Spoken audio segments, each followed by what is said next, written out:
God has told you to be kind, to forgive, and to love. But did you know there are 5 things He never meant for you to share? Not with your friends, not with your family, not even with the people you trust the most. Some truths are sacred, and the moment you speak them, you can invite spiritual warfare. Let's talk about what God said you should never tell anyone. First, never tell anyone your next big move. When God gives you a vision, it's not meant for public discussion. It's for private preparation. Joseph learned this lesson the hard way. The moment he shared his dream, his own brothers turned against him. It wasn't because he did anything wrong, but because his calling exposed their comfort. Some people will celebrate you right up until your destiny starts convicting their stagnation. That's why God sometimes hides your plans, not to punish you, but to protect you. When you speak too soon, you invite opinions, doubt, and spiritual interference. Every word you speak has power, and the wrong ears can twist what God whispered to you. The enemy is always listening for clues, studying your patterns, and looking for open doors. Your words can become one of those doors. That's why Proverbs 29:11 says, "A fool vents all his feelings, but a wise man holds them back." Some visions grow best in silence, and some blessings are safest in secrecy.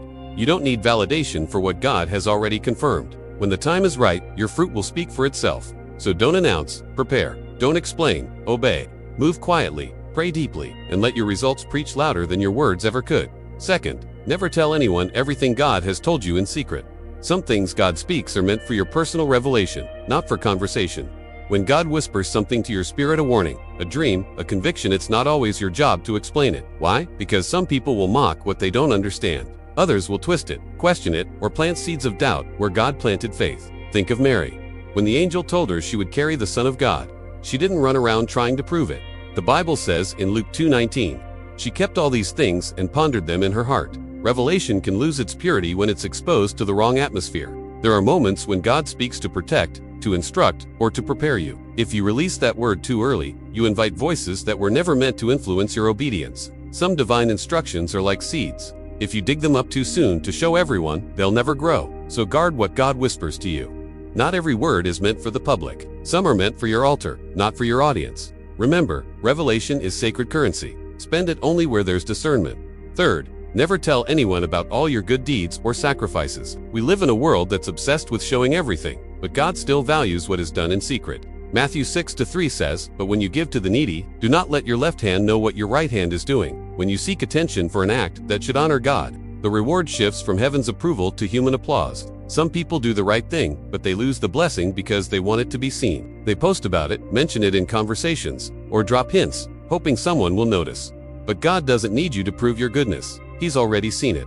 When you brag about your obedience, you make the sacrifice about you, not about Him. And the moment you trade sincerity for recognition, you also trade your eternal reward for a temporary reputation.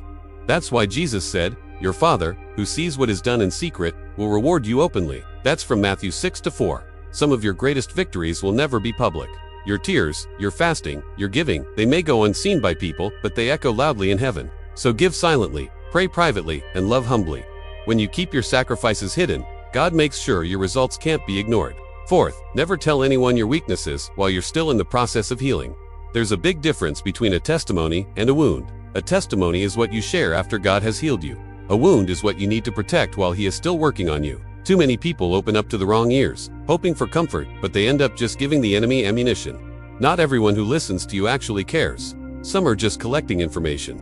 That's why Proverbs 4:23 wisely says, "Above all else, guard your heart, for it determines the course of your life." Your vulnerability is holy ground, and not everyone is meant to stand on it. Even Jesus didn't reveal everything to everyone.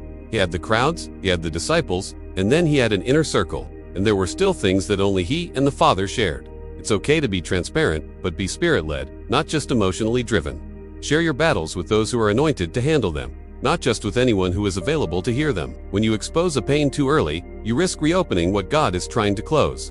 So until your wound becomes your witness, stay quiet, stay prayerful, and let God finish the healing in secret. Fifth, never tell anyone everything about your blessings. Not everyone who is celebrating with you is actually happy for you. Some people will praise you publicly but envy you privately. And if the enemy can't steal your faith, he'll try to steal your focus by turning your blessings into a target. Have you ever noticed that sometimes after God blesses you, things suddenly get harder? It might be because you exposed what was meant to stay hidden. Think of the wise men who visited Jesus. After they found Him, an angel warned them in a dream not to tell Herod where the child was. Some blessings are fragile. They're too new to survive being exposed to the wrong people. God's favor is like fresh oil. It must be covered until it is ready to be poured out. When you tell the wrong people what God has given you, jealousy, doubt, and even curses can follow. That isn't superstition. That's spiritual wisdom. Celebrate with gratitude, not with a public display. Thank God quietly before you tell the world loudly. Let your peace be the proof that you're blessed, not your social media posts or your praise reports. True favor doesn't need an announcement. It reveals itself in time. Every secret God asks you to guard isn't just about being silent. It's about stewardship. Your dreams, your revelations, your sacrifices, your healing, and your blessings. They are all sacred assignments. When you learn to protect what's holy, you create the space for God to multiply it.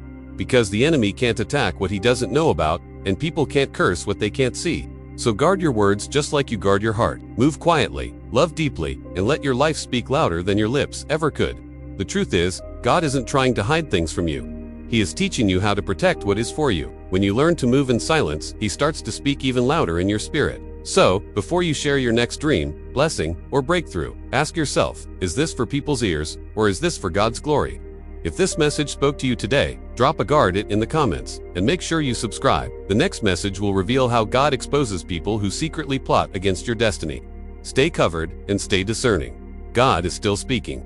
Just make sure the right people are listening.